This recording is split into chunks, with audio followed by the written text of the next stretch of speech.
Assalamualaikum warahmatullahi wabarakatuh.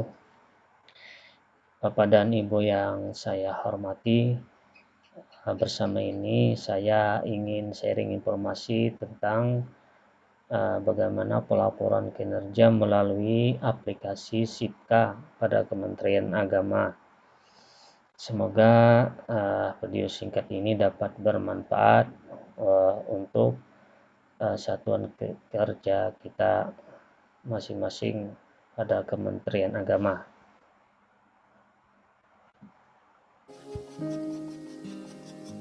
Langkah pertama, ketik saja di atas sipka.kemenak.go.id dan klik warna merah, kotak merah kunci yang itu, kemudian isi user dan password dengan sipka_kodisatker. Jadi kodisatker itu maksudnya kodisatker di tahun 2000 dan Bapak, dan pasportnya juga sama kodisatker dan di login, maka akan terlihat nanti satuan kerja Bapak Ibu semua di atas di sini kelihatan.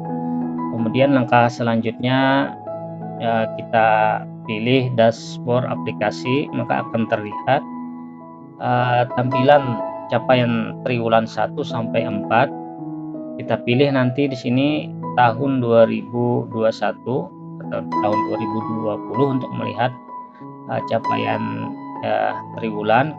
Kemudian kita refresh, maka nanti akan muncul seperti ini.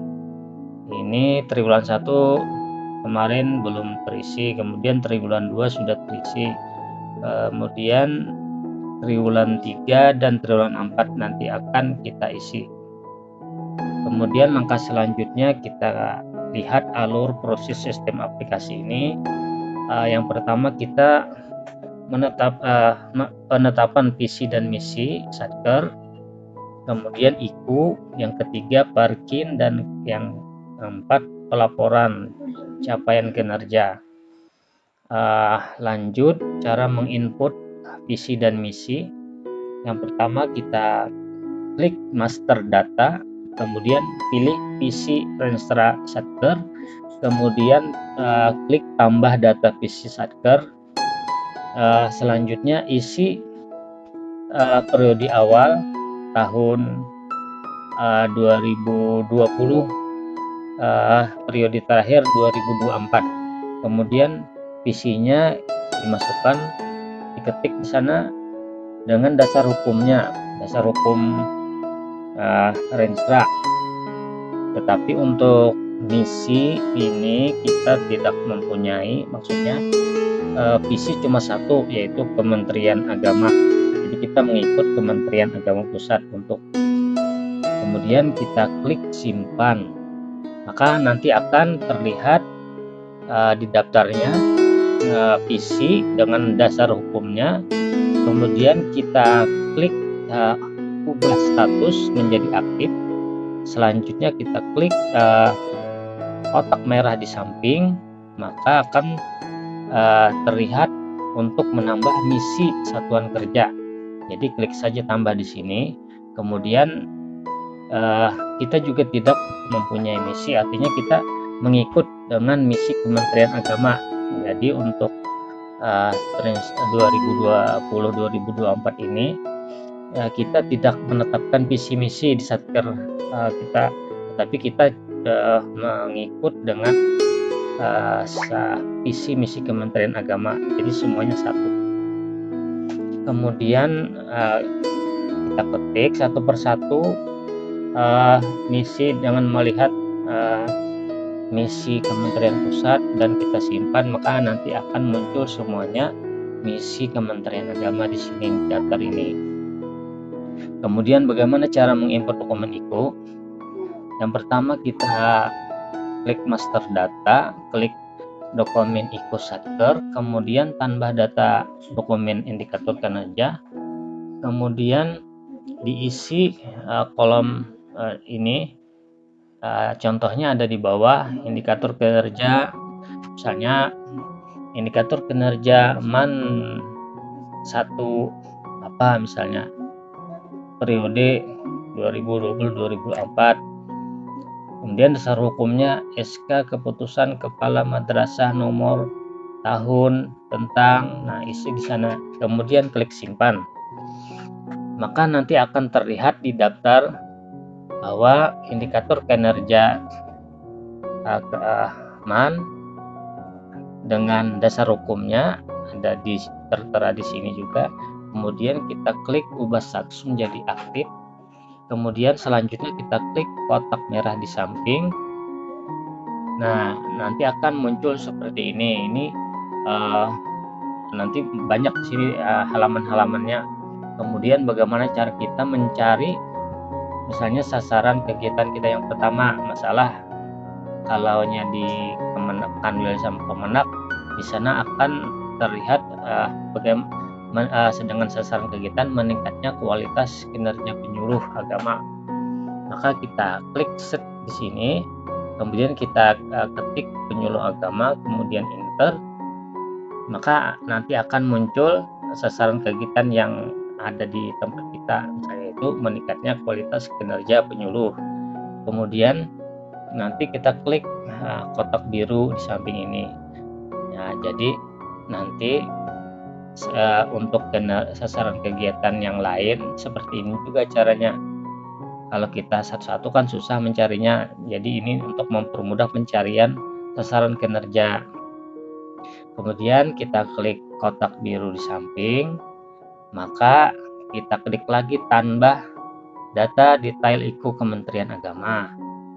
Maka nanti akan terlihat di sini indikator-indikator pada sasaran kegiatan, di mana masalah penyuluhan tadi ada 4 indikator. Jadi kita centang saja indikatornya ini. Misalnya nanti sasaran kegiatan yang lain terdapat cuma 2 indikator, dan di daftar ini ada 5 atau 6 indikator. Jadi yang punya kita saja yang kita centang, misalnya 2, ya 2 itu saja yang kita centang. Kemudian kita klik simpan.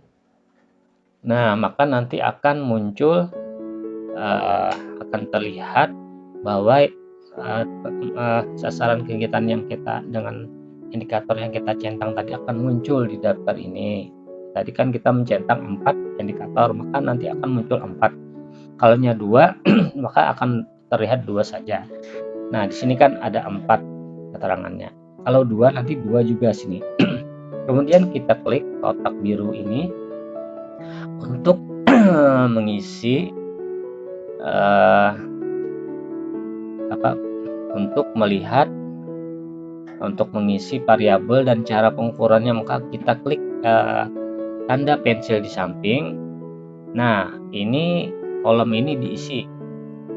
Jadi kita berpedoman dengan Renstra atau SK indikator kinerja utama kita. Di sana kan per sasaran kegiatan sudah ada variabel atau indikatornya bersama dengan cara pengukuran indikator tersebut. Jadi kita isi satu persatu ini, kemudian klik simpan. Kemudian sasaran indikator yang kedua, masalah penyuluhan agama yang dibina. Nah, kita tulis lagi di sini variabel atau indikatornya, cara pengukuran pencapaian sasaran indikator ini bagaimana. Nah, ditulis di sini. Jadi ini sudah ada di Renstra. Jadi tinggal simpan. Nah, selanjutnya bagaimana cara menginput perjanjian kinerja. Nah, di bawah data master kita klik perjanjian kinerja, tambah data perjanjian kinerja Satker, kemudian kita isi tahun 2021 misalnya, berarti Renstra-nya tahun kedua. Kalau di sini 2024 nanti kita isi, maka di sini tahun kelima. Nah, tulis kolom yang ini sesuai dengan contoh di bawah ini. Kemudian kita klik simpan dan kita ubah status menjadi aktif. Nah, ini kan sebelumnya tidak aktif, kemudian kita klik ubah status sehingga akan menjadi aktif. Nah, seperti ini sudah aktif. Kemudian kita klik lagi kolom merah di samping ini. Nah, tambah data indikator kinerja. Nah, selanjutnya centang centang sasaran kegiatan dan indikator kinerja. Tadi kan kita indikator kinerja besar penyuluhan tadi ada 4. Nah, centang saja keempat-empatnya. Begitu juga yang lain, kalaunya indikatornya 2, cuma 2 aja, misalnya bagian pendidikan atau bagian Bimas Islam atau Bimas Kristen dan lain-lain. Maka centang saja sesuai dengan bunyi atau berpedoman dengan renstra kita masing-masing. Kemudian klik simpan. Kemudian lagi akan terlihat di sini daftarnya. Nah, maka untuk menginput target, kita klik input target begin. Nah, di sini akan terlihat sasaran renstra. Nah, ini kan pusat. Kalau kita berarti sasaran kegiatan, indikator kinerja, dan target. Nah, target 100% ini target pusat. Jadi target kita di Satker kan beda-beda seluruh provinsi. Jadi untuk Kalimantan Selatan misalnya 90% targetnya. Nah, isi di sini. Kemudian anggarannya apabila ada, maka kita masukkan sini anggarannya. Jadi ketik saja 1 juta, tidak usah 1.000 titik, jadi tidak usah, jadi langsung saja 10000, nanti akan menyesuaikan aplikasi ini. Kemudian beri keterangan apakah target ini bentuknya persen atau satuan atau dokumen atau unit dan lain-lain, jadi disesuaikan. Karena ini menunjukkan persen, maka kita tulis keterangannya persen saja. Kalau di sini misalnya menunjukkan misalnya 100 atau 1000 siswa, misalnya masa siswa, tulis di bawah sini siswa. Nah, misalnya ada seperti itu, jadi kita berpedoman dengan renstra. Kemudian kita klik simpan. Nah, setelah semuanya tersimpan, artinya semua sasaran kegiatan, semua indikator yang ada di renstra kita pilih, kita centang satu persatu, kemudian targetnya kita masukkan satu persatu, kemudian kita simpan. Maka terakhir setelah semuanya selesai, maka langkah terakhir submit dokumen ke admin, dimana yang kita submit itu kita masukkan dulu renstra, file renstra Satker masing-masing, pilih file, simpan, dan submit. Nah, jadi setelah submit, nanti kita tunggu apakah ini disetujui atau tidak. Pokoknya tugas kita setelah menginput sasaran dan indikator, kita submit, kita tinggal menunggu saja lagi persetujuan Kementerian Pusat. Kemudian juga IKU Kemenak, IKU kita, indikator kinerja utama kita upload juga di bawah sini di dalam aplikasi ini dengan cara sama seperti memasukkan renstra tadi. Kemudian kita submit dan tinggal menunggu persetujuan dari pusat. Nah, sampai di sini tugas kita dulu. Nanti kalau setelah disetujui, baru kita nanti bisa menginput triwulan 1, 2, 3, dan 4, dan juga laporan kinerja tahunan. Demikian. Nanti kalaunya sudah berhasil, sudah disetujui, nanti kita akan melanjutkan video selanjutnya bagaimana cara menginput capaian kinerja triwulan 1, 2, 3, dan 4 dan tahunan. Demikian.